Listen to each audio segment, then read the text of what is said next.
Welcome everybody. Please be advised that the council policy to record the proceedings of the meeting is in place to assist in the preparation of minutes and ensure that a true and accurate record of debate is held, and also for the ability to live stream our council meeting. The Circular Council acknowledge the Northwest Tasmanian Aboriginal people as the traditional custodians of the country on which we stand, meet and play. We recognise their continuing connection to the land, waters and community. We pay respects to elders past, present and emerging. Attendance, we've got a leave of absence previously approved from Councillor Dabner. The rest is here. So if we could be upstanding for prayers.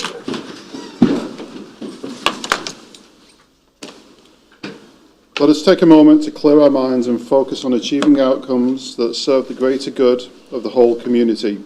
May light illuminate all present and support everyone to bring their highest and best selves to the debate and the decisions made here tonight. Thank you. Right. 2.1, confirmation of the minutes. So can I have a mover that the minutes of the ordinary meeting of the council circulate? So moved. Thanks, Councillor Oldacre. Second, Councillor Collins. No debate? I'll put the motion. Those in favour? Aye. Against? Carried. Declarations of interest. Has any councillor got a conflict of any description? Councillor Hine? The ones in the asset management, as far as the show society perhaps is concerned, there's reference to safety issues with the sheds, beef shed. Are you still? I'm executive, part of the executive, but I'm not president.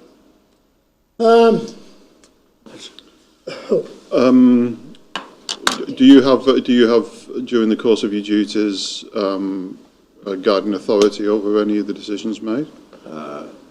Only collectively with the other executive members. Nothing. I would argue they can be managed. Yes, I don't believe there need to be excuse. If it comes up too close, we'll say bye-bye, Tony. That's fine. Thank you. But thanks, Councillor Hine. Okay. 4.1, there's the Mayor's communications and acting Mayor's meetings and appointments there. Any questions about any of those?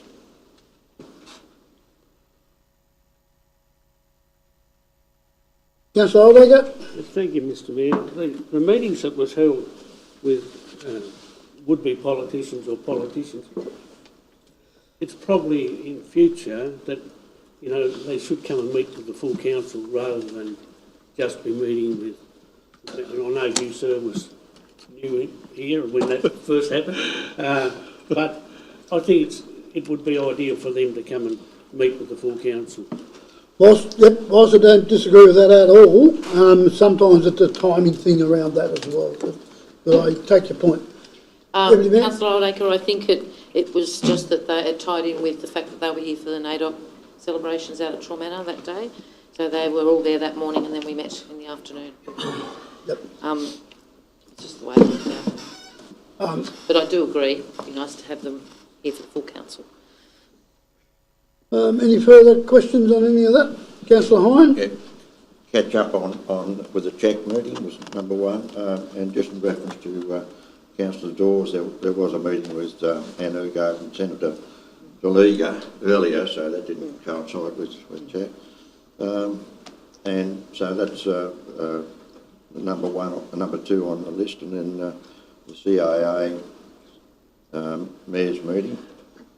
Let's go with those. Actually, I apologise to Matt there. That Northwest Mayor's meeting never took place. That was because they called the election. That was in relation to, and it will come forward again, it was in relation to transport and air traffic transport specifically. And it was we had a meeting with the Premier back several months ago, and that was a follow-up to that. But I apologise, Matt, but that didn't occur because they called the election, basically. Thank you. Okay, can I have a mover and a second as they be noted, please? Thanks, Councillor Pilkington, seconded Deputy Mayor. Put the motion, those in favour? Aye. Against, carried. And the same there, we've got 3 workshops information. Is there any questions on any of that? If not, can we have a move and a second as they be noted, please? Thanks, Councillor Hines, seconded Councillor Oldacre. No debate, I'll put the motion. Those in favour? Aye. Against, carried. 5.1, no, nothing carried forward with questions there. Public questions without notice.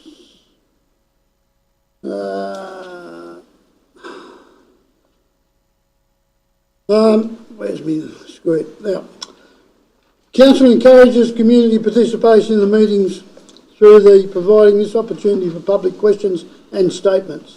Consistent with Council's own core values, Council and staff strive to ensure all people are treated with courtesy, fairness, dignity and respect, and we expect our residents and ratepayers to apply similar standards in dealing with councillors. As Mayor, it is my responsibility to maintain the orderly conduct of the Council meetings and determine whether a question or statement is out of order due to use of offensive or objectionable or defamatory language. I ask members of the public to show proper consideration and courtesy, and tonight intend to give everyone who wishes to speak the opportunity to ask 2 questions or to make a statement if they wish. Any more than 2 questions will be permitted at my discretion. So now is the time for any questions about planning matters as well that may be on the agenda tonight. So if anyone wishes to ask a question or make a statement, please come to the point and state your name and go. Thank you, Mr Mayor. John McNabb, Rocky Cape. I just want to congratulate the Council on what they're going to vote for later on tonight, which is the draft Circular Head Population Growth Strategy.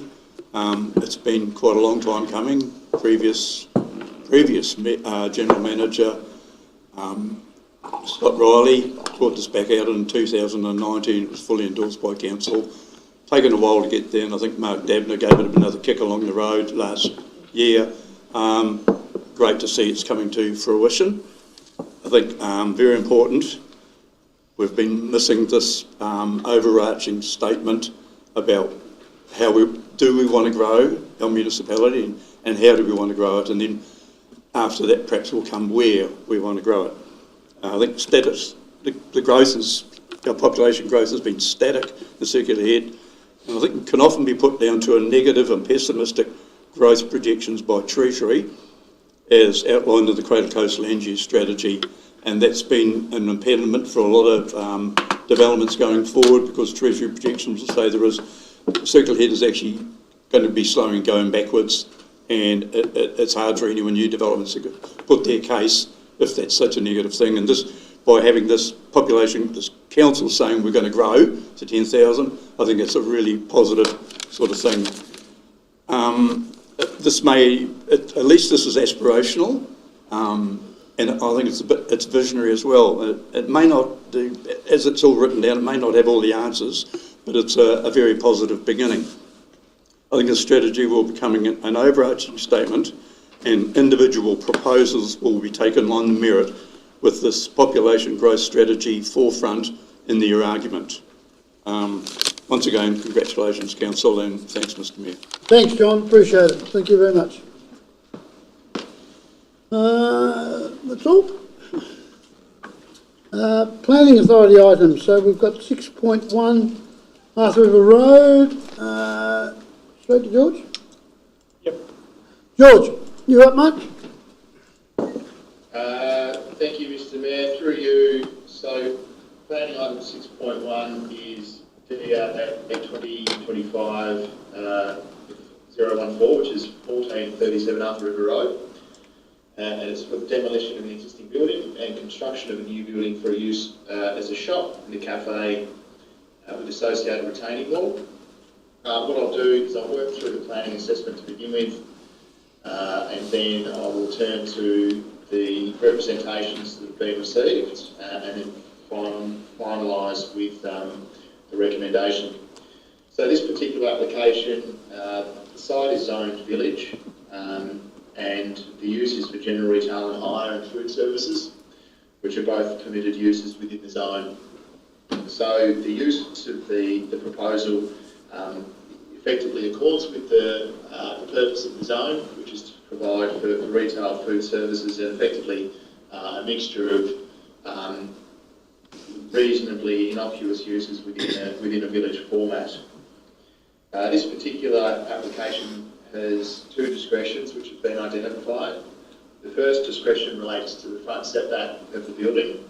Now, through the various images within the report and also the submitted plans, we can see that the lot is fairly well constrained in terms of its location next to the road, the existing retaining walls along the frontage boundaries, and then also the topography of the land, which rises up from the road in a south-easterly direction, which has meant that there is only really a smaller, flatter area in which to locate the building, which is the existing building area, and that's why it has encroached within the front setback.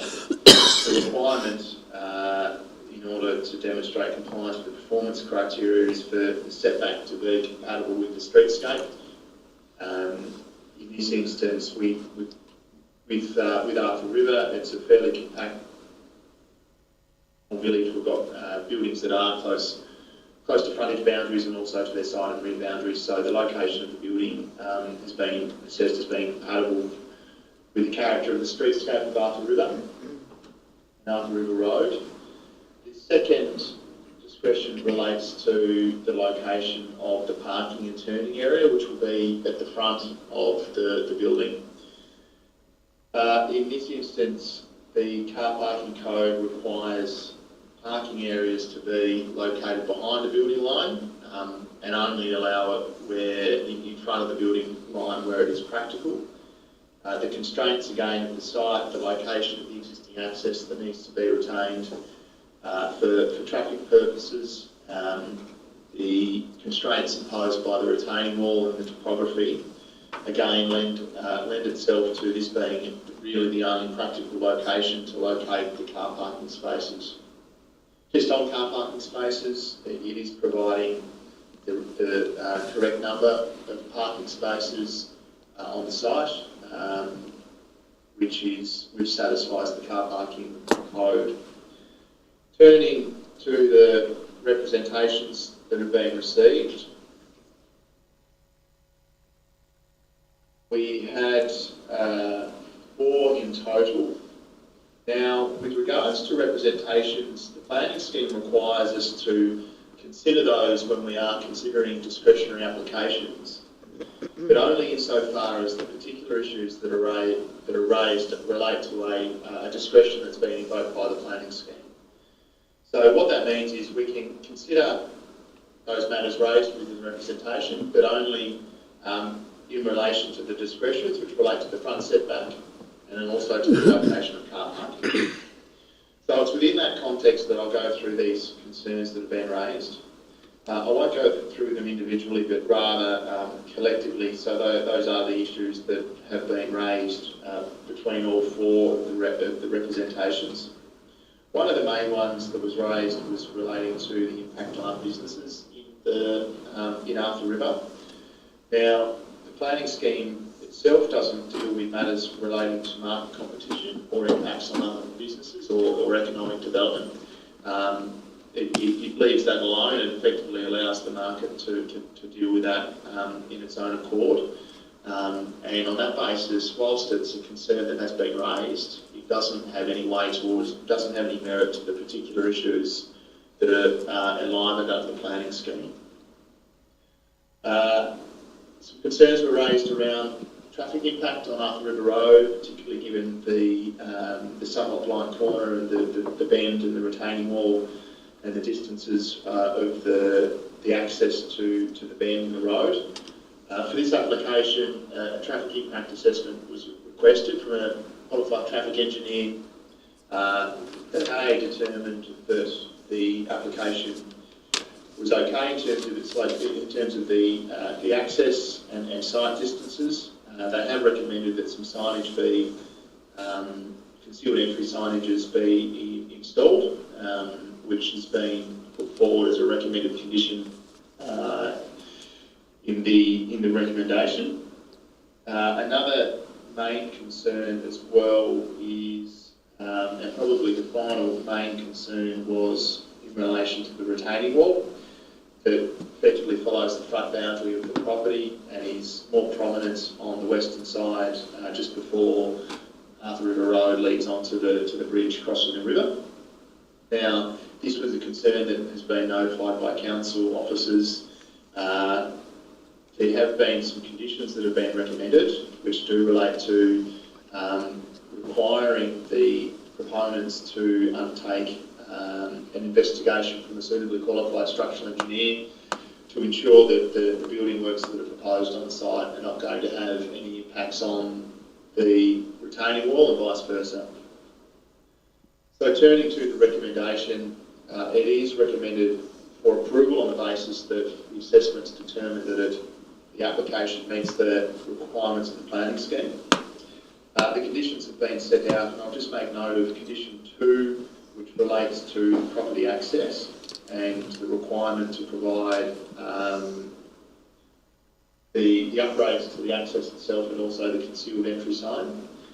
And condition 3 and 4 also relate to the retaining wall. So those are the conditions that have been born out of this application that are probably non-standard conditions that we'll draw your attention to. And on that basis, there's also some other conditions in there related to Taswater. As I said, the main conditions that are in there relate to the retaining wall and also the concealed entry sign. And on that basis, the recommendation is for approval, subject to the conditions. I'm happy to hand it over to you, Mr. Mayor, for any questions that there might be. Thanks, George. So, any questions in relation? And I did forget to mention that we are sitting as a planning authority at the moment, so George's council is there. So. Any questions to George in the minute? If not, can I have a move and a seconder? Councillor Collins, seconded. Councillor Pavoski. Yeah. Debate, Councillor Collins? No debate. I'm very happy with it. It seems like they've got the conditions in place, and as long as they're taken with the planning, that's fine. I think it's a great experience for another experience that the area needs, and I'm quite happy to be voting for it. Thank you. You don't have to stand in that planning. Oh, sorry. Seconder, Councillor Pavoski? Yes, it's hard to not be emotional where this is leading to into the future. Arthur River has a lot of potential, and I know that's not covered by the planning scheme, but the planning scheme covers off on the concerns as listed, and the access to the site is far enough back from the corner to show plenty of line of sight. I think it's a wonderful initiative that these people come up with, who are renowned for doing things very well, and I'd like to recommend this to the councillors to move Arthur River forward at a good standing of planning that we're starting. Thanks, Councillor Pavoski. Any other speakers for or against? If not, I'll put the motion. Those in favour? Aye. Against? Carried. Thank you, councillors. George, 6.2, Main Road and 19 Church Street, Stanley. Yes, thank you again, Mr. Mayor, through you. So, application DA 2024-89 is in relation to land located at 7 Main Road, and it also includes an access over 5 Main Road and some works being excavation or cut within an adjoining property at 19 Church Street. So again, I'll work through the application. application assessment then go through to the concern that was raised within the representation and then move to the recommendation. So this application, the land, all three sites or lots are located within the local business zone of Stanley. It's on Main Road, which is on the lowest side of Church Street. And this is an internal lot, 7 Main Road's an internal lot. So the application is for a single dwelling on the vacant lot, or there is a shed there to be demolished. But it's for a single dwelling, and within the local business zone, a single dwelling is a discretionary use. So a few discretions within the zone and codes have been identified within the scheme. The first one relates to the use being a discretionary use, and what we need to consider is whether or not the use will cause an unreasonable loss of amenity to adjoining residential zones, and whether the intensity of the proposed dwelling respects the character of the area. So in this instance, the application is for a residential property and will therefore be completely compatible with adjoining or nearby residential uses. And again, the intensity is such it's a single dwelling on a single lot, and there are several examples of this type of use within Stanley. Therefore, it's been assessed as satisfying the performance criteria in that regard. There is another performance criteria relating to the use and ensuring that the use doesn't compromise or distort the activity centre hierarchy. Now, the activity centre hierarchy is more of a regional planning mechanism, and in this instance, within the regional, the activity centre hierarchy, Stanley itself is identified as a discrete activity centre. And what we need to consider is whether or not this house is going to effectively compromise the regional activity centre hierarchy. So all of the activity centres, Devonport, Burnie, Ulverston through to Smithton, and then to a lesser degree whether it's going to impact the activity centre of Stanley.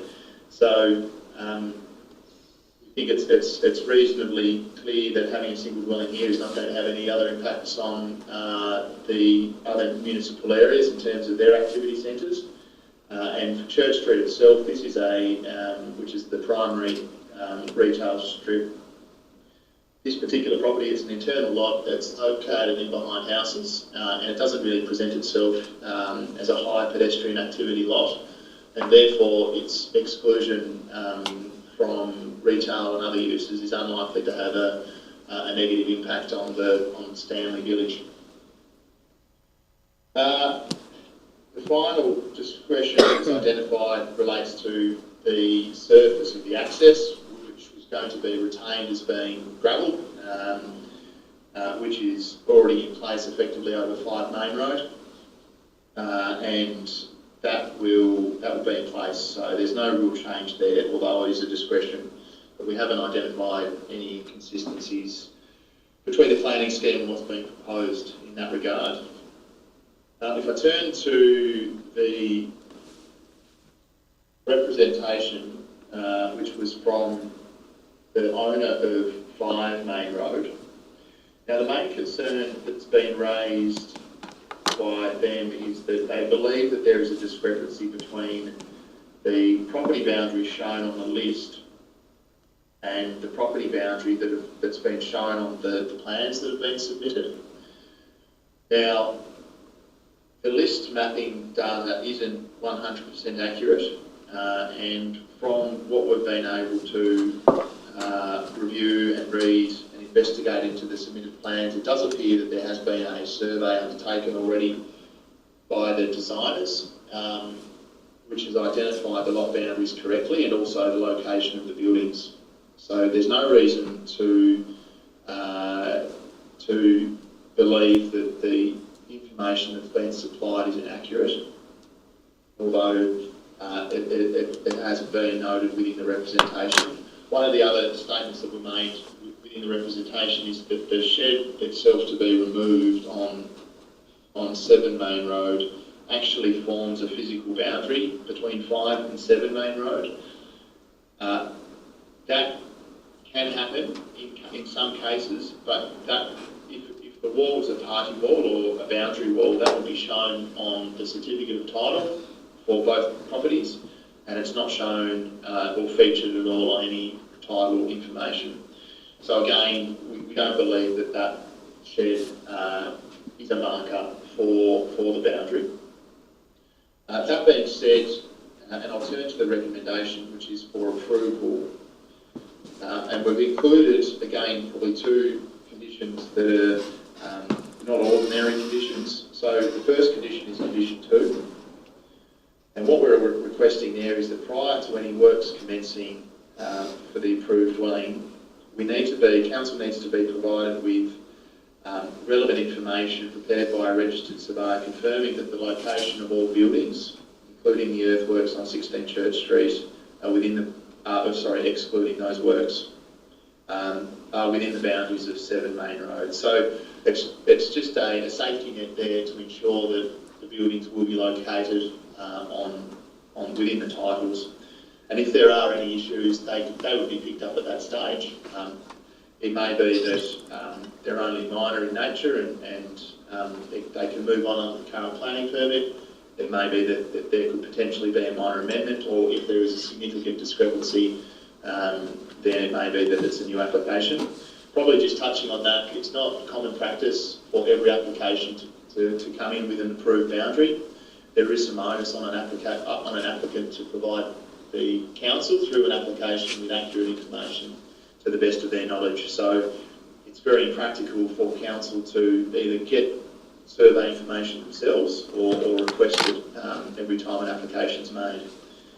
The second condition, which is condition 3, relates to council's stormwater main on 16 Church Street.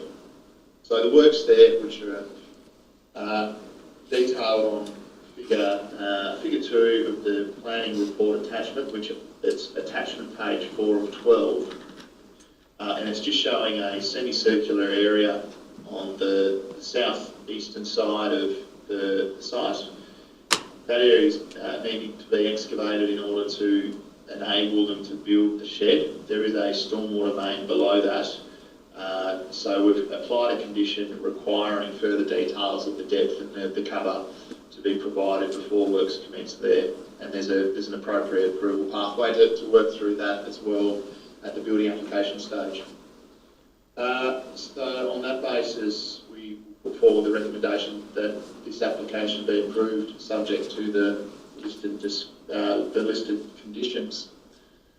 I'll hand it back over to you, Mr. Mayor, and for any questions that there might be. Thank you, George. Questions?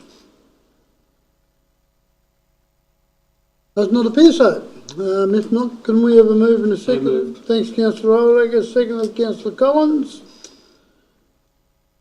Comment, Councillor Oldacre? No, it's all good. Councillor Collins? No, I just think it's great that there's another building for Stanley and Circular Head being proposed, and I think it's a great thing to be going ahead with. Thank you. Any other speakers for or against? If not, I'll put the motion. Those in favour? Aye. Against? Carried. Thank you, George. Thank you very much, everyone. We'll talk soon. Thank you. Bye. Right, councillors, I remind you now that... What's happened to me? What's the name? We're now moving back to our council meeting. In some trouble here. Back in town. there's 712, there's nothing. Any questions without notice? Councillor, questions without notice?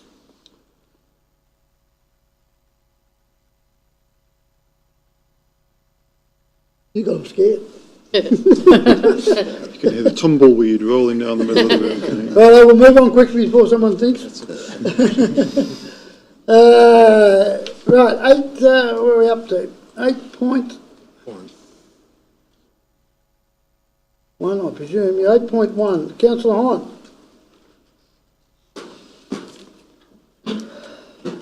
Thank you, Mr. Mayor and councillors. Yes, it's. I'd like to. I've propose some motions. I'm more than happy. We're just doing 8.1, so propose your motion and then we'll see if we've got a seconder. Right, the motion is that this council give consideration to the current application of the IPWEA guidelines for the replacement of two 10-metre trucks and their trailers in order for council to provide a policy position. Okay. Now Yep. That's your motion. Is there a second? Seconded by Councillor Flowers.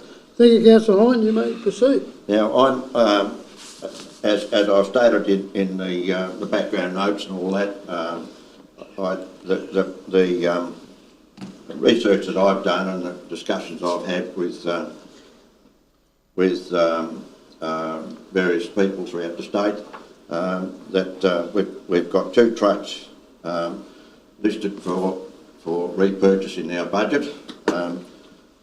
The information I'm getting is that there's a lot of useful life left in both those trucks, and so, but I don't think that we've actually really got a policy, a set policy that we can stick to and work to, others than those guidelines. So that's where I'm at with that one, and then we'll go on to the other one if that's successful. Yeah, well, yep. So we'll do this one. Councillor Flowers, you wish to speak?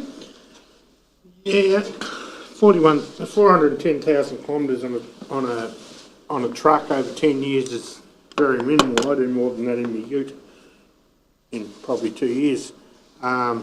Just doesn't seem whether it's even viable for us as a council to have two trucks. I'd like to see us look into whether it is, or if one truck's good enough for the job. Just set the pace and use contractors. A lot of other things we've, in the last 10 or 15, well, the last 5 or 6 years has all gone to contract. The outside workforce seems to be pushing that way. Maybe we should start looking at some of the machinery as well. Thanks, Councillor Flowers. Other speakers, for or against? Councillor Oldacre. Thank you, Mr Mayor. I wish to speak against this motion. And the reason being, we sat here for 3 months going through a budget process and everybody had their opportunity to say. Not to say that this motion, somewhere down the track, that we probably need to review a policy before we get to the next budget to make sure that it can't. But the fact that we passed the budget in June, we're 1 month out, and along comes somebody wanting to change the budget. And I think that is not on, and I've thought that for a long time. But we need, this is, and furthermore, it's the management that looks after, the words just escaped me, I was trying to think, procedurals that deal with this, only we've got to approve a budget. Now, that's the reason I'm not supporting it, and that's where I stand. Thanks, Councillor Oldacre. Any other speakers, for or against? I won't be supporting either on very similar reasons. I will express my frustrations that we unanimously passed the budget at our June meeting. We're now sitting at our July meeting with motions to change that budget. So I'll express my frustrations along the same lines as Councillor Oldacre. That is not to say that a management policy should not be developed about this, not to say that at all. But the fact that then if we pass this motion, things will just have to sit and wait till, or whatever, until we get a policy, means that we stop, and that's just not on. And once again, I've expressed my frustrations around the matter. Councillor Hine, as there's been speakers against it, you've got the right to reply. Thank you, Mr Mayor and councillors. Yes, I acknowledge the work that goes into budgets, etc., and I did. This is not going to. What I'm suggesting is probably not going to change the budget as far as overall cost to the council and the ratepayers.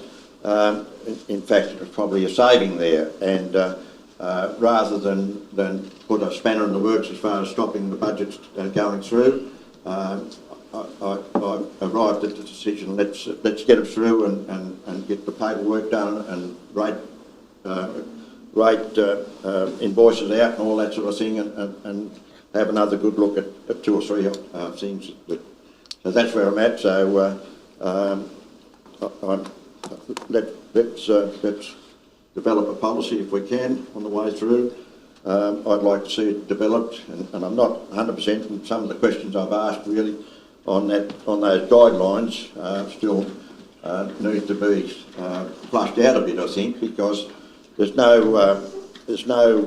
that I not having the opportunity to go through it at all and have a good look at it. Is that 250,000 kilometre suggested guideline, whether it's actually done on highway work or whether it's done on municipality work where you've got potholes and things like that the trucks are probably only going to do, say 40 odd hours a day compared to or an hour, 40 kilometres an hour compared to a highway that probably averages 80 or 90 kilometres an hour. And so that 250,000 kilometres can probably be clocked up in 2 or 3 years, whereas in this situation we've got 2 trucks that have only averaged 40,000 kilometres a year over 10 years. So thank you.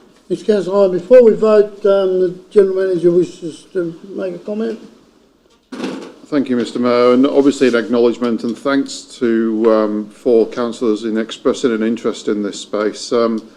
Clearly, as we mature as an organisation, policies like this are a necessary part of putting some rigour around the standards that we adhere to, the rules that not rules but standards we adhere to make sure that the equipment that we have is fit for purpose and presents opportunities for us. One such example that we're already exploring is the possibility for looking at what CapEx projects can be brought back in-house in order to have efficiency savings, both in terms of time and in dollars to savings to our ratepayers. In order to achieve those, of course, we need to make sure that we have the right equipment at the right time in the right place. That's the first thing. The second thing is any such policy of this type is clearly an operational policy, but I applaud the councillors for expressing an interest in what would make up that policy, and Councillor Hahn and I have spoken about this and questions raised, and I would certainly enjoy bringing those questions back to a conversation, to a future workshop that's going to help inform the development of such a policy. My commitment would be through my team would be to develop some overarching principles by which we look at our plant and vehicle maintenance, and we allow ourselves some time in order to do that. We factor in the questions that have been raised by Councillor Hahn and reflect those, and then we bring that, because of the councillor interest, we bring that back to a workshop. Because it's an operational policy moving into the future, though, the idea would be is that any time that there is an addendum developed to help beyond the trucks, so it could be graders, it could be rollers, it could be whatever, they would just be they would form part of future addendums that would be added and approved in time by the executive leadership team. But in order to help us move forward, we do need to recognise, of course, that policy needs to be developed, but we also need to look at the issue around the purchasing power that is depleted by only replacing 1 truck when we'd originally budgeted for 2, as well as the need to have fit for purpose equipment. Thank you, Mr. Mayor. Thanks, Paul. Right, I'll put the motion. Councillor Hyne's motion has been read out. Those in favour? Aye. I presume you're voting in favour? Aye, yes. Thank you. Those against? Aye. Motion's lost. 8.2 therefore is null and void. 8.3, Councillor Hine. Nelson Street resealing.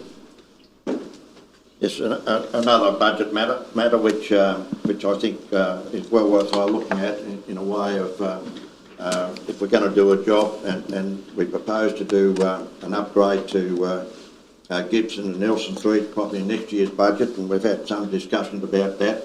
I think that if there's a way of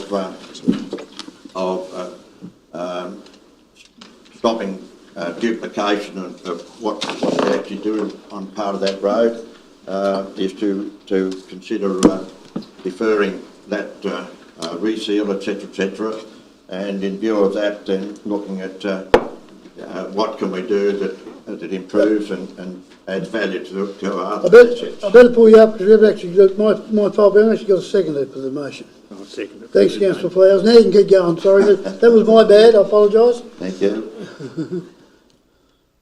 Go back to where I was in that. I didn't mean to make you lose your place.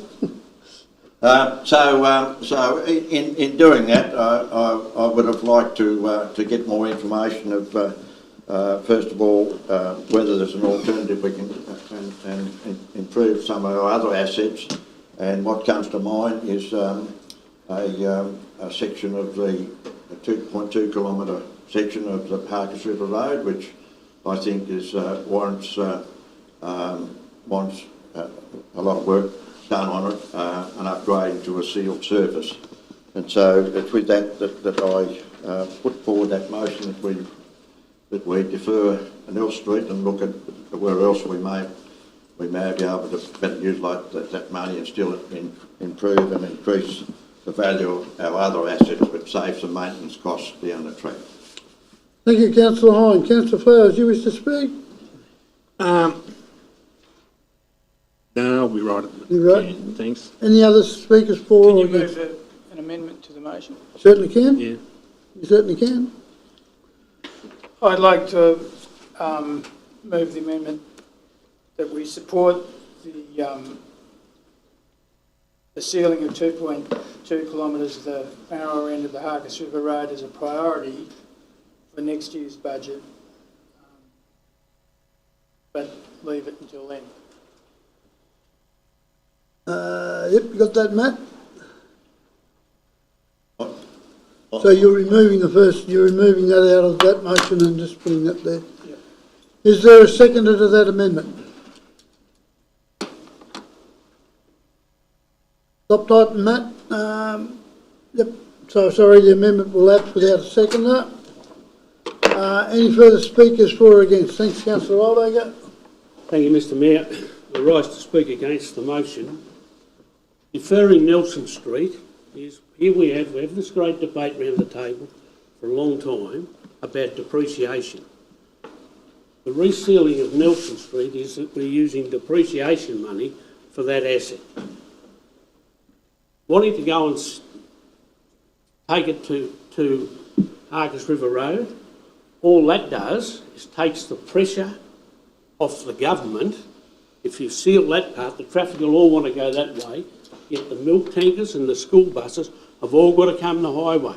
So you're letting the government, regardless of what colour it is, you're letting them off the hook. But the fact is it's depreciation money for that asset that we need to be spending depreciation money on the assets that it's deprived from. That's the reason I can't support it. Councillor Pavlovsky? Yeah, I concur with Councillor Oldacre with depreciation and renewal of Nelson Street. It's time, and that's what the money's been put away with. There's also the water ingress into the seal. The macadam seal is there to stop the water going into and deteriorating the highway, and ultimately this is our main access into town, so we have to keep that in the right condition with the right landscaping, I must add, and but resealing the phone. The other thing that I wanted to just point out here, I don't want council to be too on the second part about sealing the Harkers River Road. I agree with that road is one of importance to get resealed. Is it more important than the Western Explorer? Maybe not, maybe it is, that's up for debate.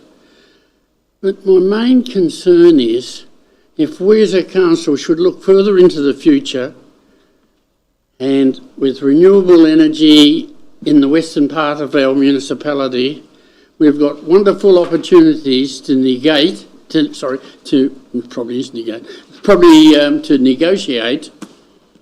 What does this district need to service the renewable energy areas?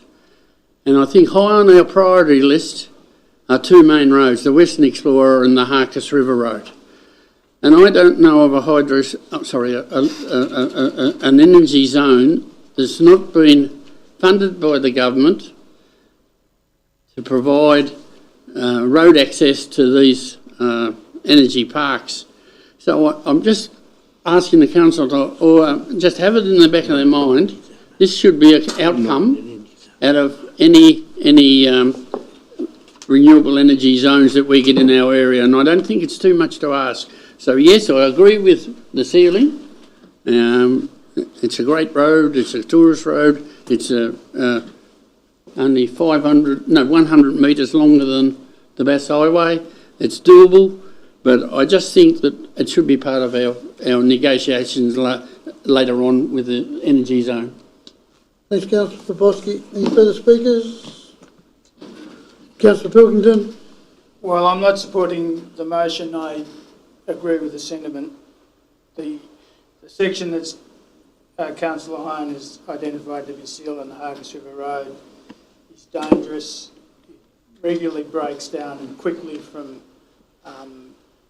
erosion, and it would be, both from a safety point of view and an economic point of view, a good idea to seal it. Apart from any negotiations we might have with the state government, we should take that as our responsibility.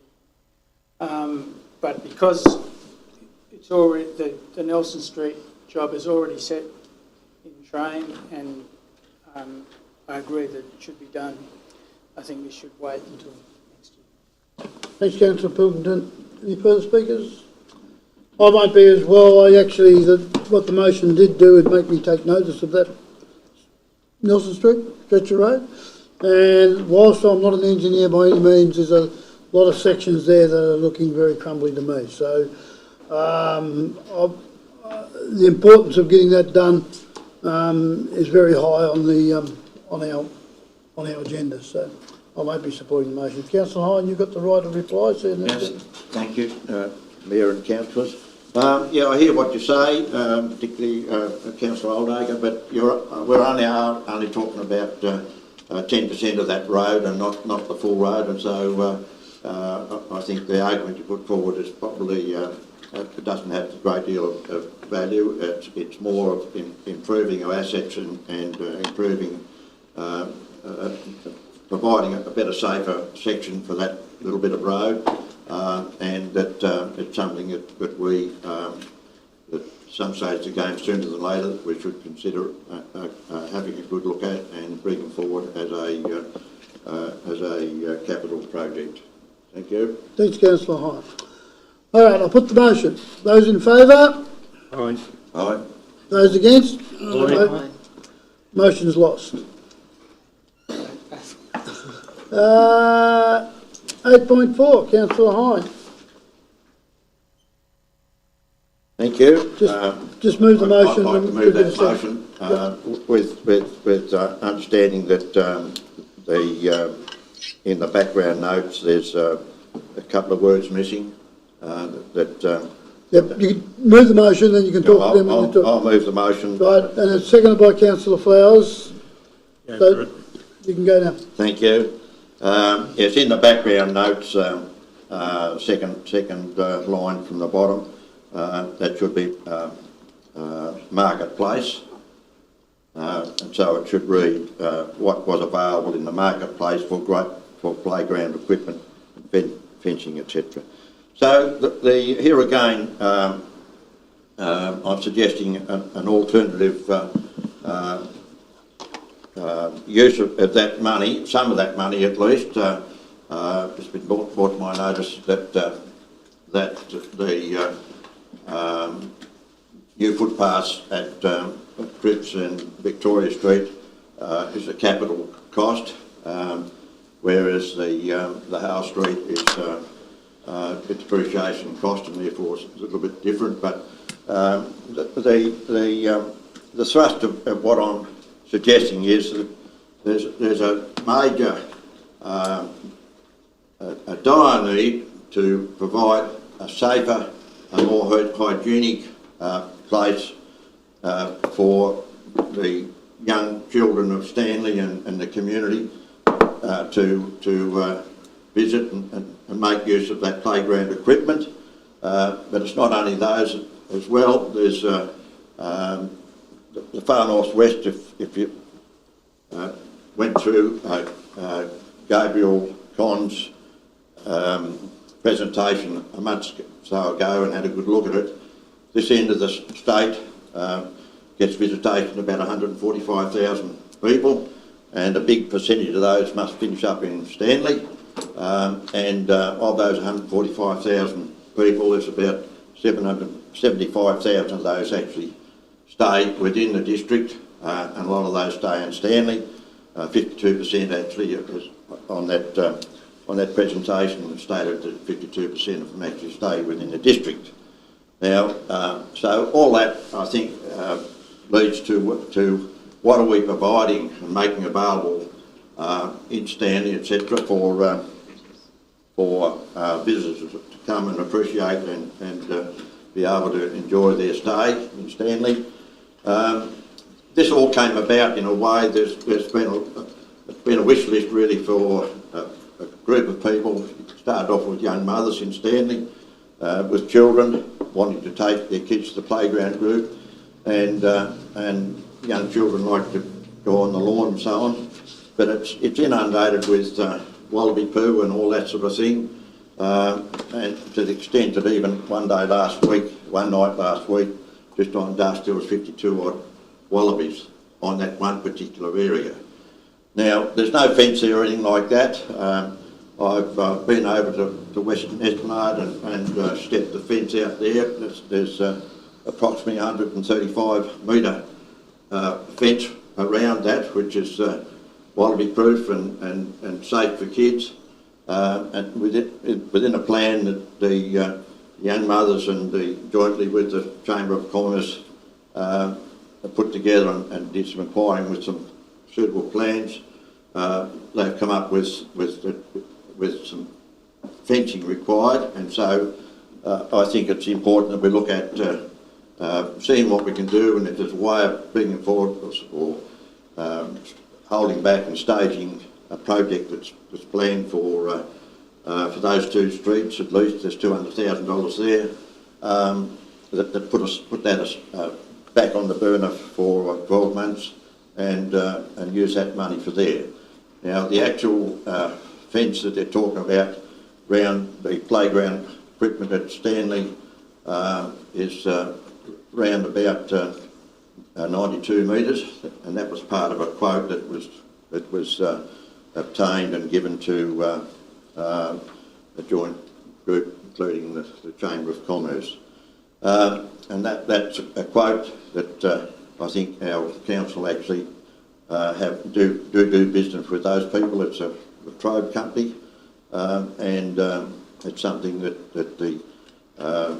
those who've been involved, the whole concept of a nature park that's got stainless steel in it and all that sort of thing, it's more suitable for a seaside salt air situation there, I think would be ideal. But I formally move that motion and support it. Thank you, Councillor Hyde. Councillor Olega. Thank you, Mr Mayor. I rise to move a procedural motion. Procedural motion is that this item lay on the table until such time as we've vigorously workshopped it. Thanks, Councillor Olega. Is there a seconder? Deputy Mayor, all right, there's no debate on the procedural motion, so I'll put the motion. Those in favour? Aye. Those against? I'm against it, but I'm quite happy with that outcome. So yours against? And I'm for it. you're for it. So Tony was against, so the procedural motion is carried. We'll move that to a workshop in due course. Thank you, councillors. Right. 9.1. The GAT notice of motions for the general meeting next week. Thank you, Mr Mayor. The councillors will remember at the workshop last week that the Legat annual general meeting takes place a week tomorrow. There are two matters that require a vote on behalf of council as a whole, and to allow the mayor to vote on those matters, it requires the endorsement of council. The two matters in question are, as per the report, relate to Better Active Transport Grant Programme and rating of new energy developments, and as is the purpose of this paper. Is there any questions on that before we go? Yes, Councillor Hines?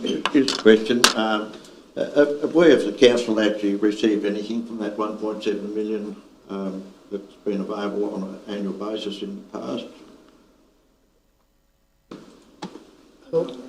Take on notice. No, sorry.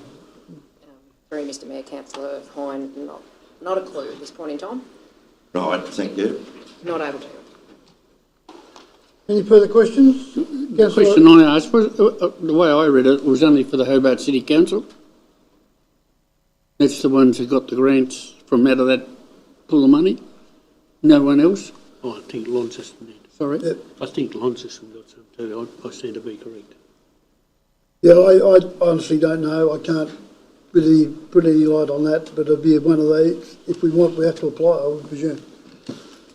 Councillor Oldacre? Yeah, Mr Mayor, if I may, is what we should be after is better access to the Heavy vehicle. heavy vehicle tax. From a transport point of view, that's more important to us than running buses around the streets of Hobart, because that's what that is. Yep. Now, you've got a decision to make, sir. No, this table's going to tell me what to do, this one, so. But the second one, yes, after getting Rachel's information, I would support that. Yep. But the first one is, you probably need to amend that for that excess one. Yep. Now, whether that'll do you any good or not, I don't know. What I propose, and hopefully it's right. Yeah, on the first one, I'd like to move that we don't support it and go for... Well, you jumped the gun on me a bit. Oh, sorry. What I'm going to propose to do is just to ask the question on point 2A and then point 2B, and then we can frame the resolution around what the majority want. So the first point 2A, which is that one you're talking about, Councillor Hine, those in favour of supporting that, those against supporting that. That's the entire council. Thank you. And point 2B, those in favour of supporting that. I've got a question first, if I can, on that one. Yes. Because I'm going to move, we actually lay that on the table, that we defer the decision on that one till such time as we get, till we, and ask Legat to Point of order, Yes, point of order, thank Mr. you. Mayor. Councillor Hine, we can't lay it on the table and defer it. No, fair enough, yes. Because he's got to make the Yes, decision right.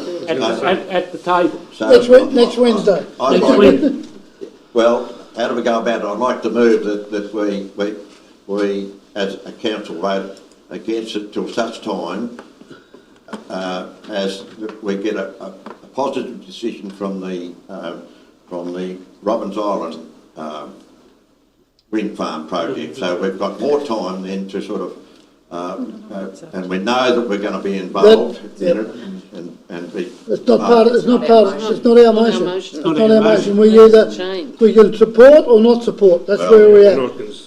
And then if we wanted to, the next meeting that comes up, we can move a motion along what you're talking about to the gap. But we can support or not support this one. That's where we're at. Well, I just support the principle of getting. Thanks, Councillor Hine. I understand where you're at. Yep. Point 2B, those in favour of supporting 2B. Aye. Yep. Yep. Got to do it. Those against, none. So So now help me on framing that. So we need to frame the recommendation is that the Mayor Blizzard votes for point 2A and against point 2A and for point 2B. Yes. Yes. Can you frame that, please, Matt? Yep. Okay, so I'll put that motion. Those in favour? Aye. Against? Carried. Thank you. You've got that, Matt? Mover and seconder for that?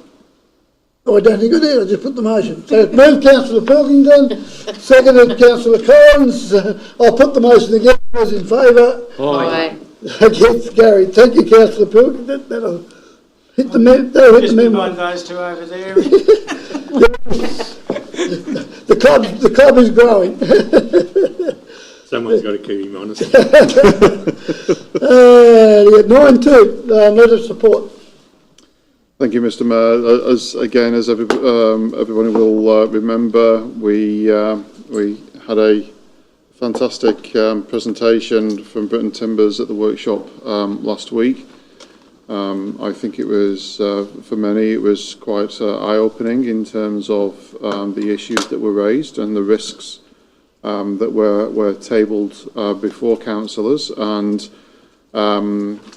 Britain Timbers are seeking a letter of support in terms of their objectives, and they are, as you know, a significant employer in the region.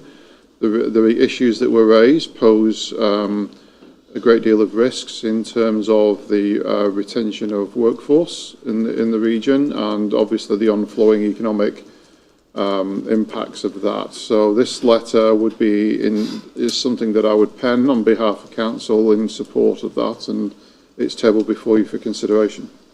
Questions, Councillor Oliver? Not a question, sir. It's in fact I rise to move the motion. Yep. Thank you. Seconder? Yeah, Thanks, I'll second that. Councillor Collins, I looked at first, but everyone was there. Thank you. Mr. Mayor, it is absolutely adamant that we support this. That's not quite the right word, but Imperative. yeah, whatever it is, is that we support this letter because it is not only what Britons employ, we need them in this community, but it's where else the biofuel thing goes, into McCain's and Greenham's, and doesn't go to the milk factory, I don't think yet. But all those other are major employees for this community. And if we was to lose Britons out of some stupid policy that might happen, you wouldn't know with some of the people that stood up, but anyway, we'll worry about that then. But we do need to support it because it is fundamental to this community's survival. Thanks, Councillor Oldacre. Councillor Collins? Yeah, I totally agree with Councillor Oldacre, and I think that as a council we need to do whatever we can to support Britons on this one because of their standing in the community and what they do for the community as far as the economic side of things and the growth of our area. So I'll be supporting it for sure. Thank you. Other speakers? Councillor Popovsky. I just want to mention that diversification is our strength. Support is necessary. Thank you. Councillor Hine, you look like you was going to. Yeah, I write to support it. I think it's, I concur with what the other speakers have said. They're a long-standing family business that started off as pioneers of the district, and they're carrying on with that. One aspect that came out as far as questions are concerned, which I've had some concerns about the where we're going to finish up as far as a timber resource, and particularly for milling logs in this area, is what the agreement was with Taran initially, but it was music to my ears, asking Britain presentations of Sean that Taran now are restricted to only getting the third cut out of the top of the log, and as long as they that's all they get, and not good future saw logs, which has been happening over the past, and it's a real disgrace as far as I'm concerned, as far as where Taran's at with all that plywood that's going to waste and so on, and that's stacked outside their facility at the moment. So I fully support the letter of support and wish them all the best. Thank you. Councillor Flowers? Yeah, I fully support this as well. We've got to be downstream processing. I leave here 2 o'clock Monday morning. I can pass up to 30 log trucks coming down here. They're all taking logs out of this municipality. It'd be excellent to see them trucks still coming down here, but coming down here full, not empty, to cart our produce up the coast for someone else to process and send off wherever, all over the world. It'd be very good to see this stop in our municipality, and we've got to support it. Thank you. No others? I'll certainly be supporting it. I'm not, don't know about not running one business against another business, but the work that, the employment that Britton Brothers give us and the ripple effect going out with that, the economic benefit in itself is used to our area, so I'll certainly be supporting. No speakers against, so I'll put the motion. Those in favour? Aye. Against? Carried. Thank you, gentlemen. Councillors? Sorry. Gentlemen. 9-3. Burnie City Council's rejoining Cadle Coast. Thank you, Mr. Mayor. As you'll all be aware, the Burnie City Council has voted to rejoin Cradle Coast Authority recently. As a follow-on action from that, each of the member councils of the CCA have been asked to bring that news back to council for support. As you'll all be aware, whilst there may be different views on the history of the Cradle Coast Authority, the purpose of it is to bring a collective strength together in terms of its member councils and its combined purpose overall. So this news is hoping to strengthen that relationship further, so this paper's before you again to provide confirmation of your support and them rejoining the Cradle Coast Authority. Any questions? Councillor Olek? Yes, some questions. Mr. Mayor, what happens 14 or 15 months' time when there's a new election and somebody in Burnie then decides that they don't want to do it? I suppose the answer to that is the same as any council on the I coast. understand. What's the ramifications for it if it doesn't happen? They'd have the same exit policies that they paid off on the way up this time, so they would come into play at that point in time. I think it's a time period, like 12 months' notice. Yeah, and there's a payment period of, I think it's 12 months, I can't think 12 or 20. 18 months, I think, isn't it? Yeah, so they've got to pay that on the way out. So it'll be the same. At this point in time, those rules haven't changed.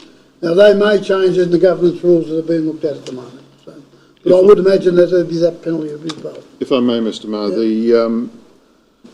the Cradle Coast Authority is quite unique in its form. Unlike any other or many other NRMs around Australia, they have this combined function where it's natural resources alongside economic development and all of the other combined activities that are quite often difficult to resource by individual councils that are much smaller. So my advice back to this table would be to genuinely consider putting your support behind this. The reason being is because I do believe that there are many unexplored opportunities for better collaboration and therefore adding efficiency and better outcomes for our communities right across the coast. Councillor Hine, you had a question? Yeah, I did have a question. in view of the fact that they've got a staggered stage introduction, and I think it's 75,000 this year and 100,000 next and 170 odd. They'll go to full whatever it is. Yeah. That's an estimate, that 170. Where in view of that there's going to have an injection to even next year of $100,000, where does that fit in with, is there going to be a reduction to the other 8 as far as the... I think Councillor Hine, there's an email went round that explained all that. When was that?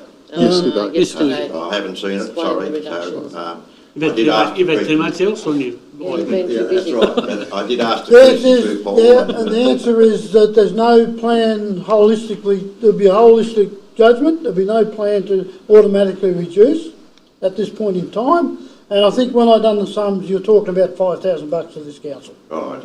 So you're really talking negligible amounts as far as that straight reduction goes. As far as our council, but the overall, there's an injection of 170 odd thousand in year 3.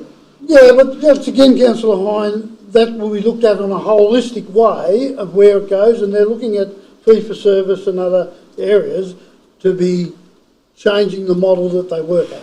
So no, the decision has not been made on that. Thank you. And the cost to this council is negligible. Any further questions? Could I have a mover for the report then? Thanks, Deputy Mayor. Seconded, Councillor Pilkington.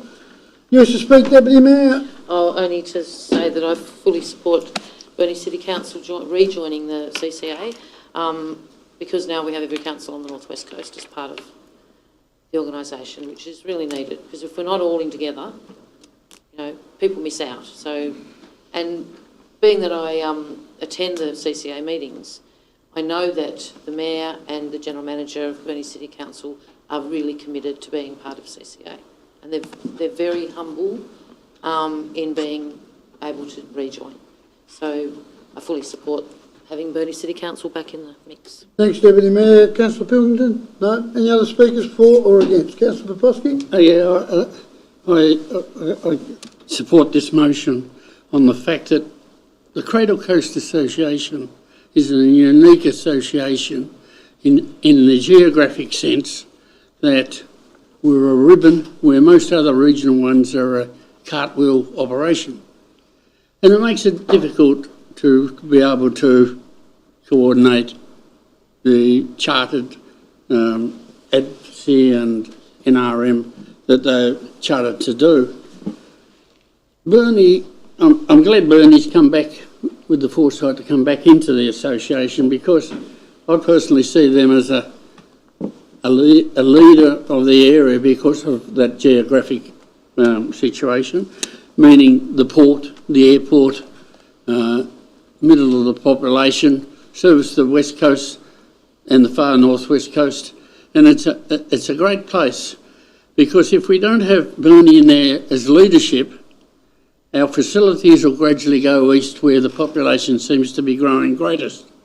But with renewable energies and a bright future for Burnie, it's paramount that we encourage them to take this leadership role, because it's so important for our district to be able to remain and be productive like we are. So I support that. Thanks, Councillor Popovsky. Any other speakers? I'll certainly be supporting it. That for it to work long term, there's no doubt in the world that the whole 9 councils have to be involved, and it's good to see that they come back in, and the negotiations around bringing them back in has been very fruitful. So I'll put the motion. Those in favour? Aye. Against? Carried. Thank you, councillors. 9.4, Building Infrastructure Asset Management Plan. Through you, Mr Mayor, councillors, before you is a report to consider the adoption of your Buildings Infrastructure Asset Management Plan 2025. Council holds an asset management plan for buildings to ensure that building related services are provided in a fit for purpose manner and in a way that's affordable for the community. It outlines your key risks and the actions necessary to mitigate those risks.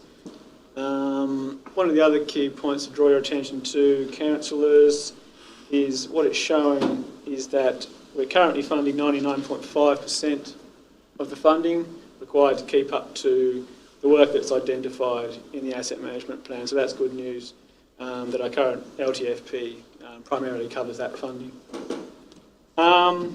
So with that, councillors, I'll present the report for your consideration and invite any questions. Any questions? If not, could I have a mover and a seconder then? So moved. Councillor Oldacre, second, Councillor Collins. Debate? No? Councillor Collins?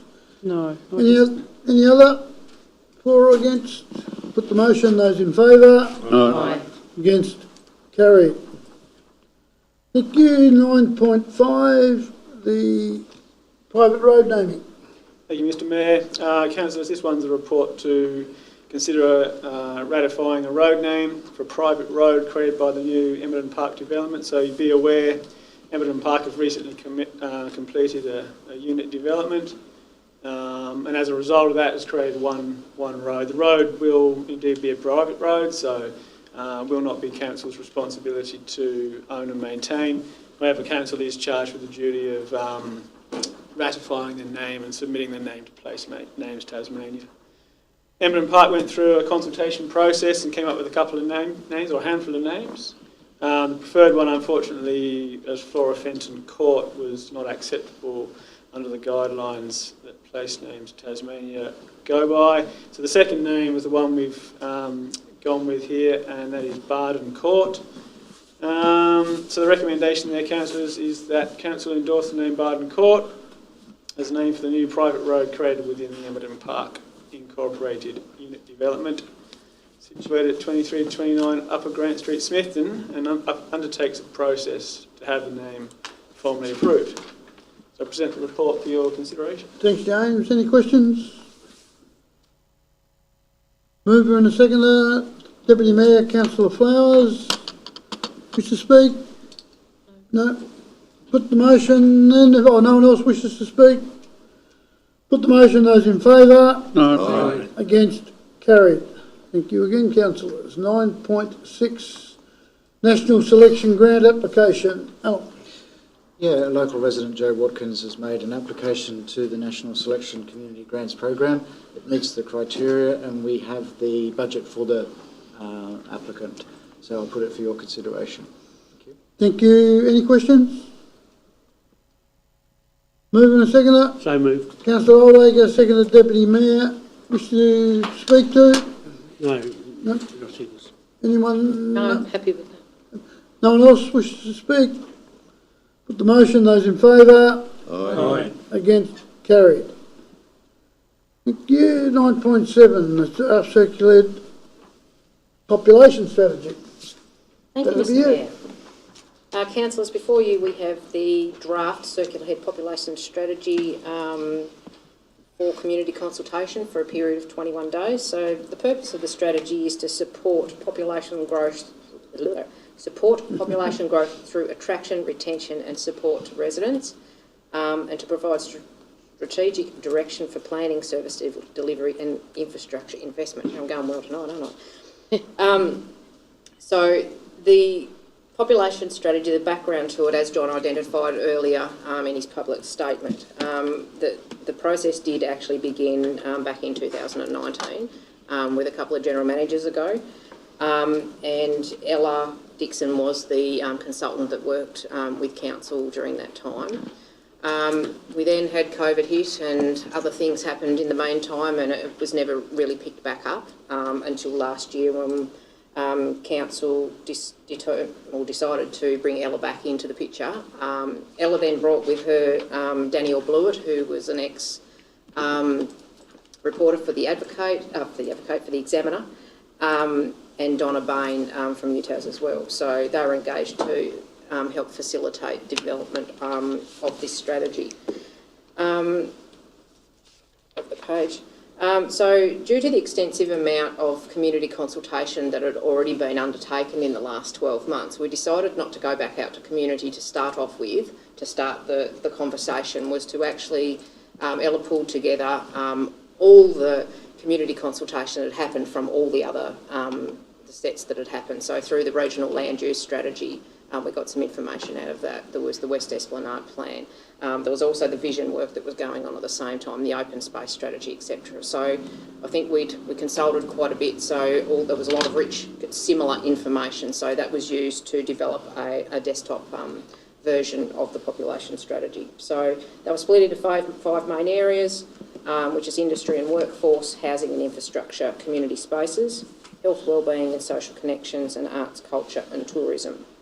The consultation that they actually did in person was actually with the Stanley Chamber of Commerce, the Circular Tourism Association, the Health and Welfare,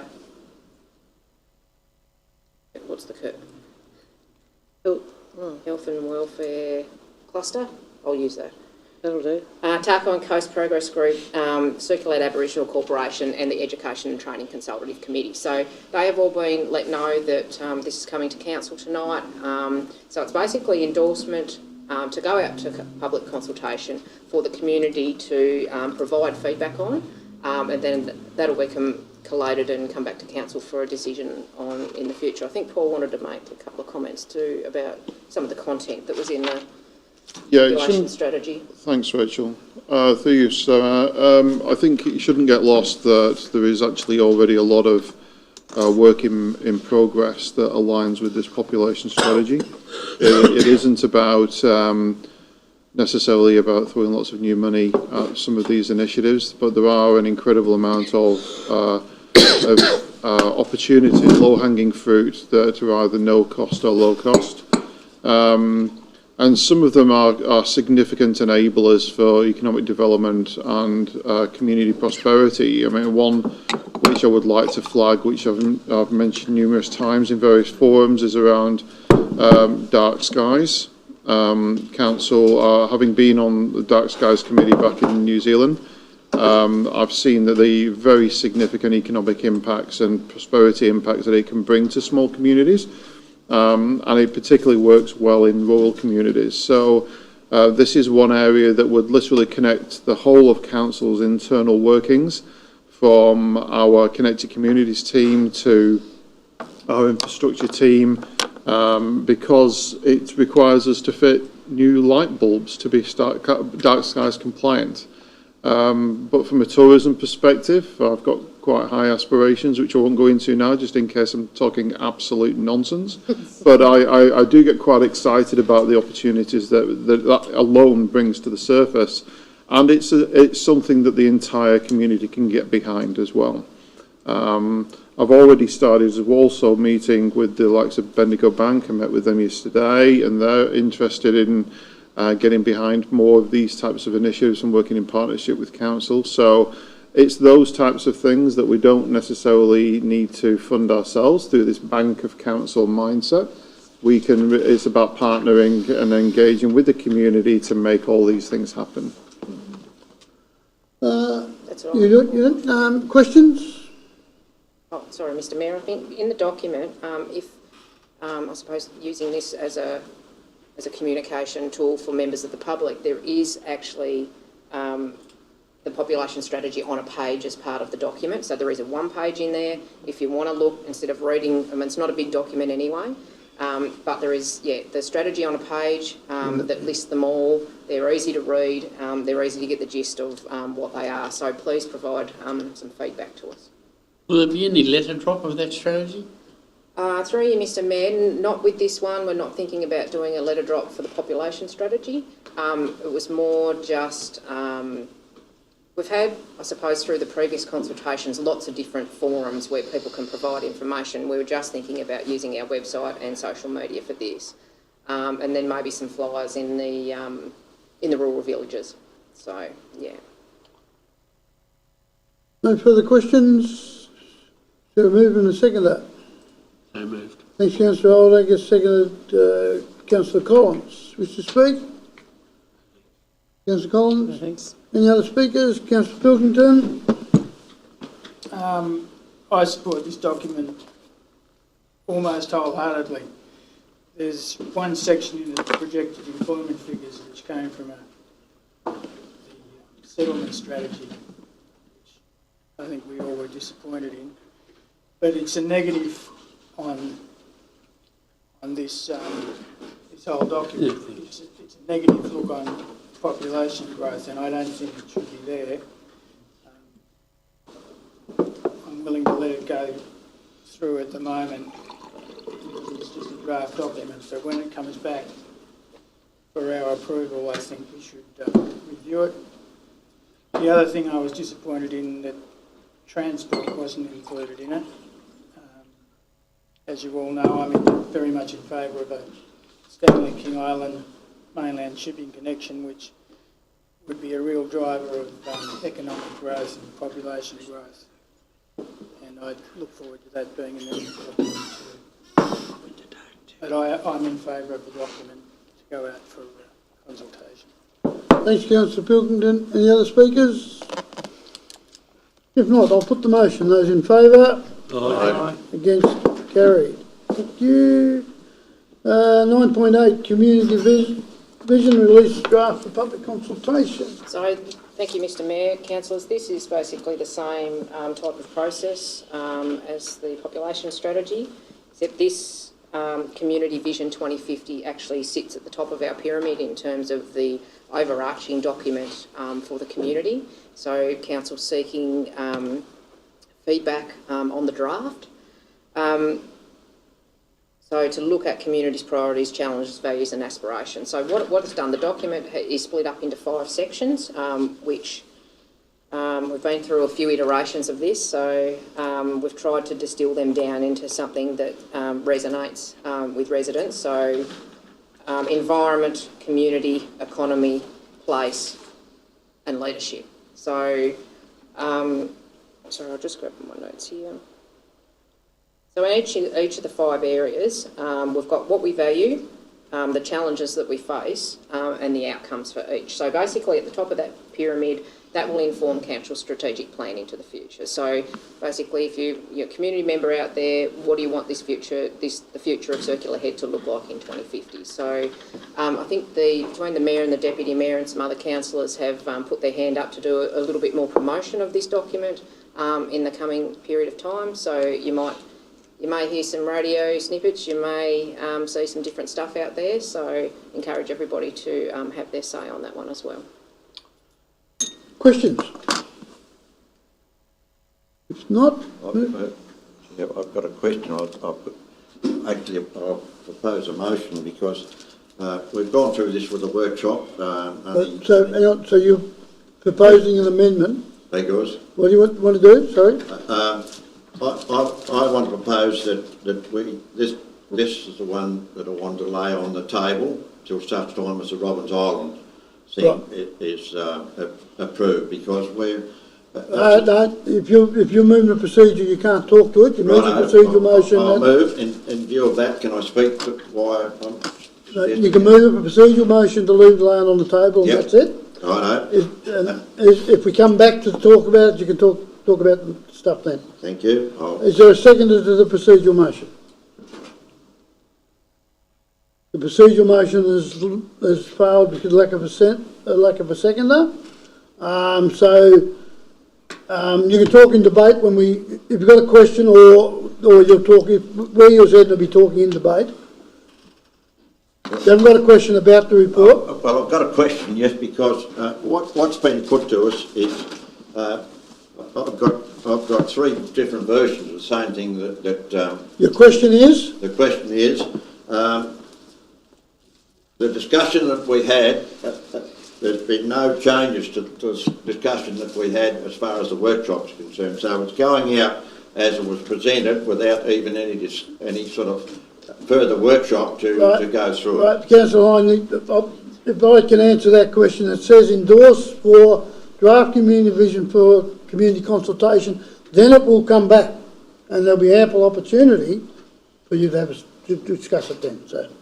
Right. Can I answer that one? Or? No, look, we'll get a motion and then you can speak to the motion. Mr Mayor, can I just interrupt there? I think Councillor Hine, you provided some feedback after the last workshop. Yes, which I was asked to do.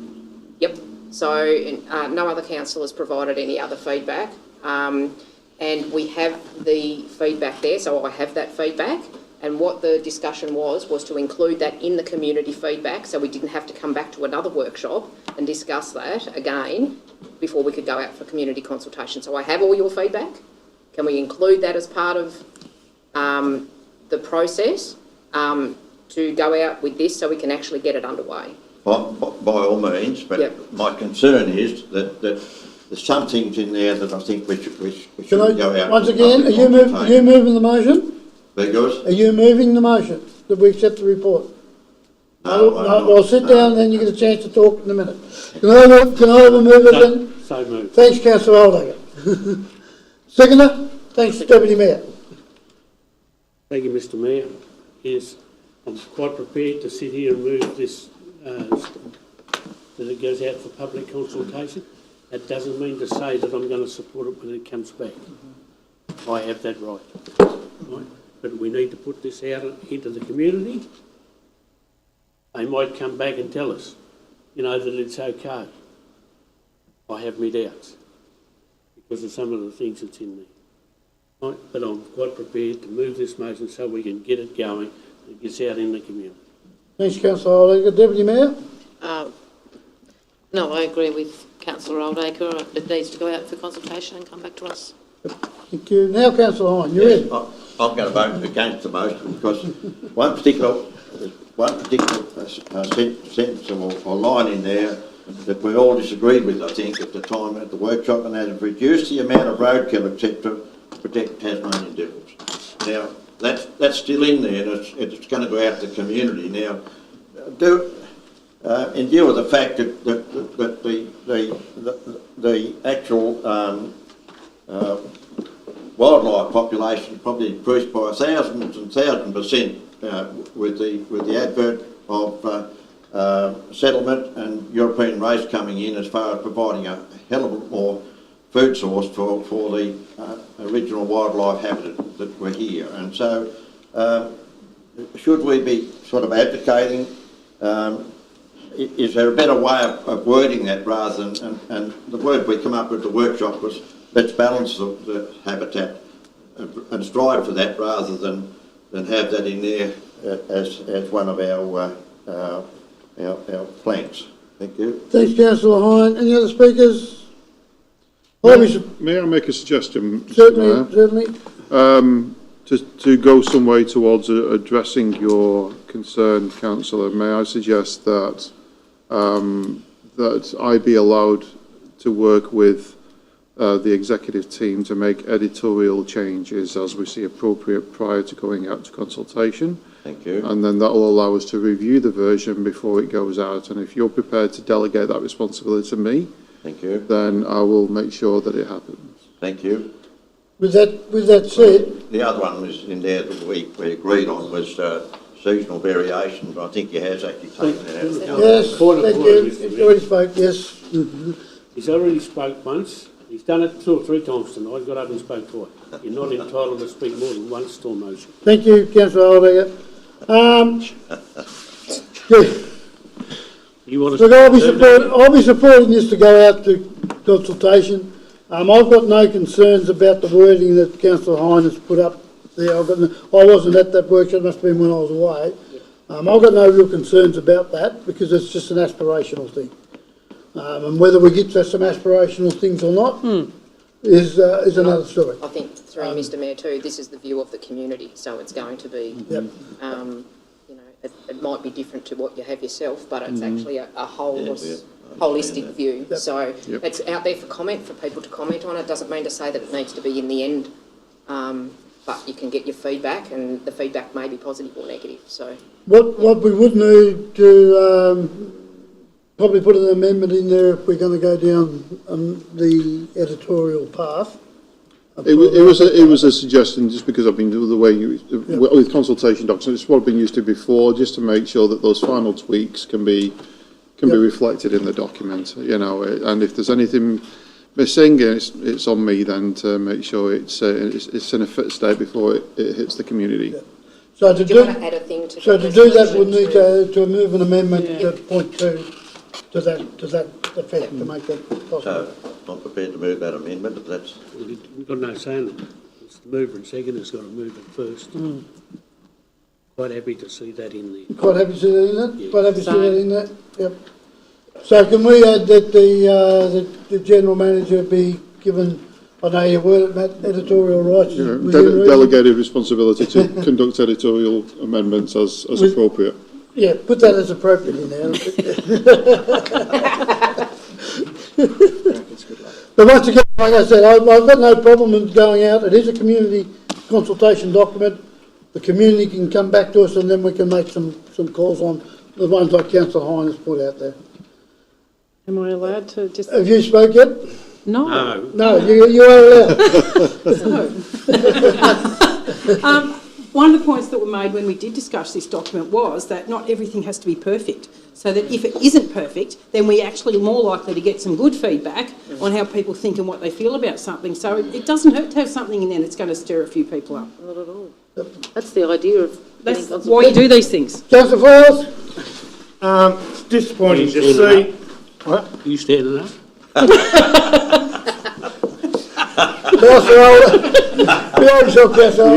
It's disappointing to see in outcomes reduce the amount of roadkill, protect Tassie Devil. We tried, as a few of these councillors here, to protect or reduce the roadkill on the Arthur River Road by fencing them off. But we got bashed down. Now you've got it in a document, more or less word for word for what we wanted to do.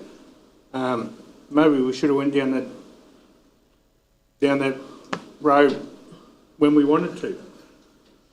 All I'd say to that, Councillor Flowers, is that on the advice of the group was completely against that idea at that point in time. So they've had to change of heart. No, this is a different group. This is a different... It proves yourself right. So, It wouldn't be hard. this is a completely different group of things. So, anyway, we've had a fair debate. I'll put the motion. Those in favour? Oh, sorry, Councillor, there you go. Stand up. I am, sir, allowed to... You are, sir, because there has been dissent. You're quite right. That's correct. Been a long night. Looks like it might be a while yet. Mr Mayor, as I said earlier, this is a document that's going out. I don't agree with everything that's in it either, but it's going out for the community to see.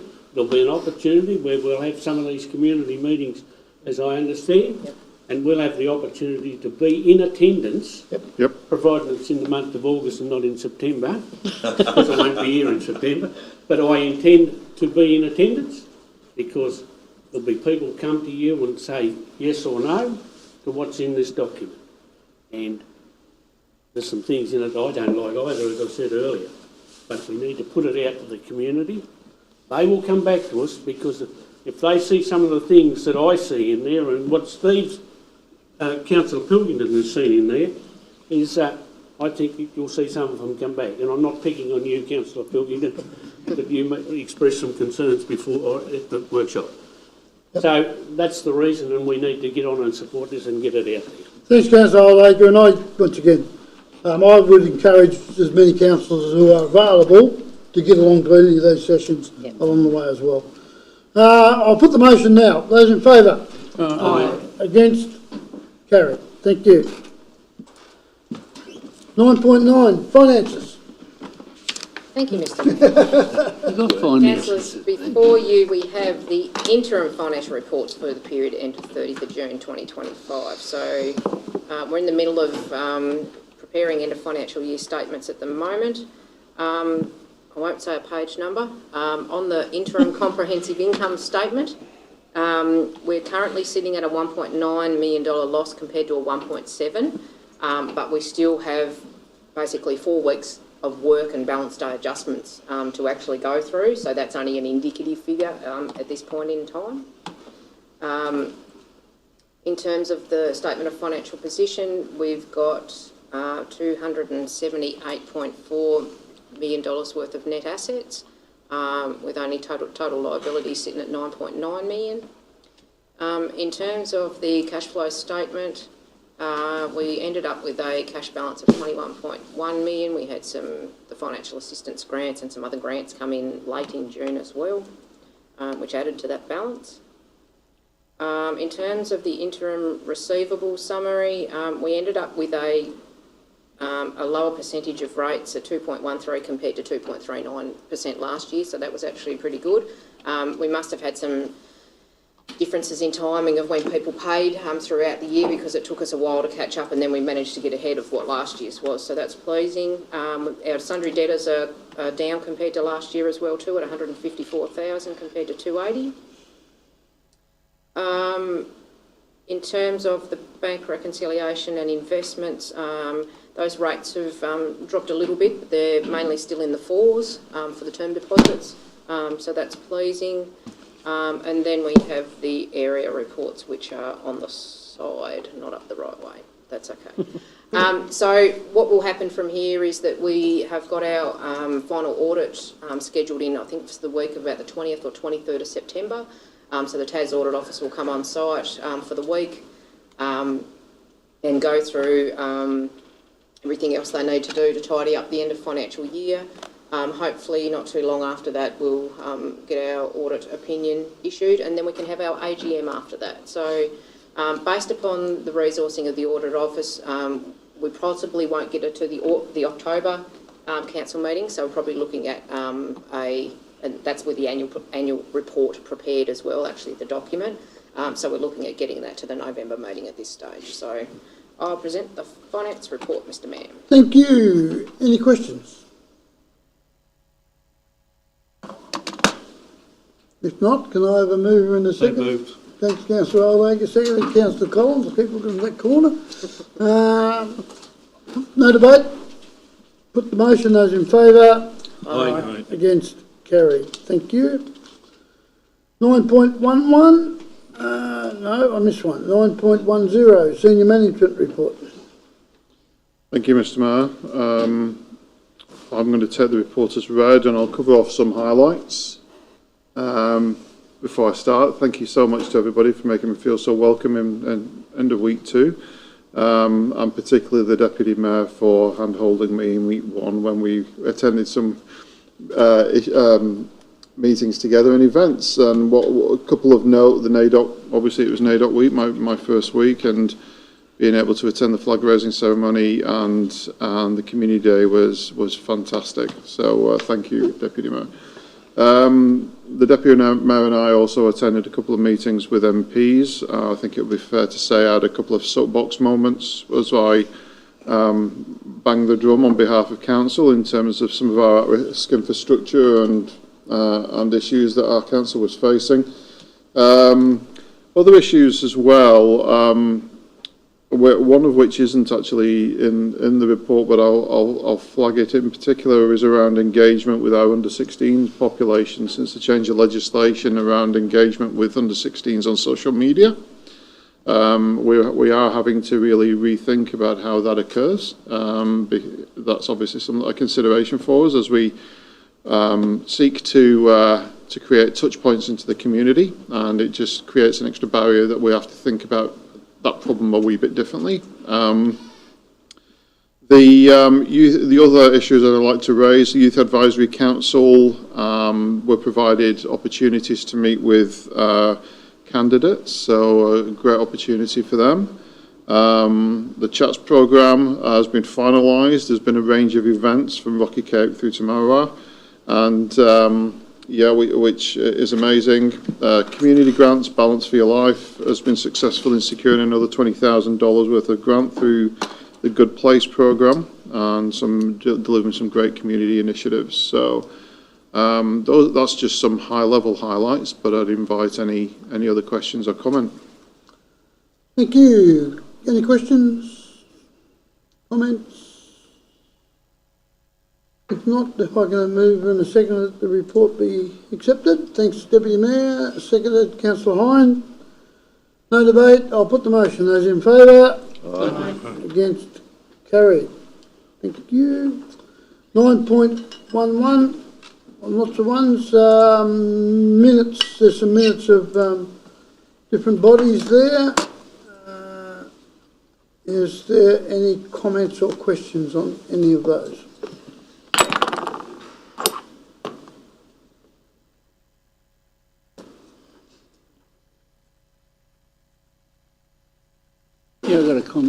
Yes, thanks, councillor I've Puffer. raised the issue before.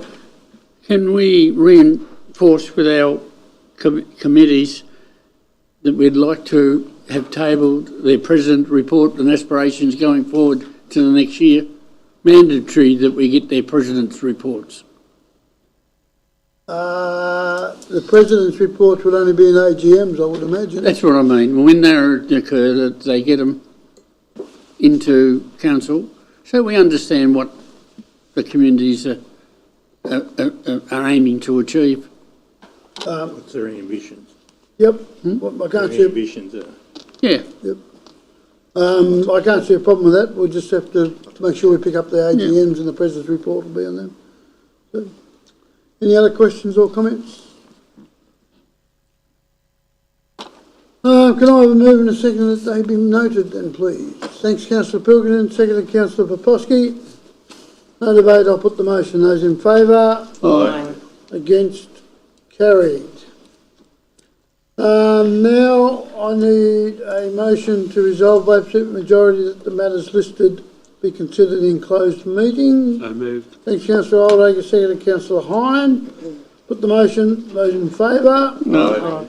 Against? Carried. And now I'll have by absolute majority we close. So moved. Thanks, councillor Oldacre, seconded councillor Hine again. Put the motion. Those in favour? Aye. Against? Carried. Thank you. And I think Matt needs a 5-minute adjournment to organise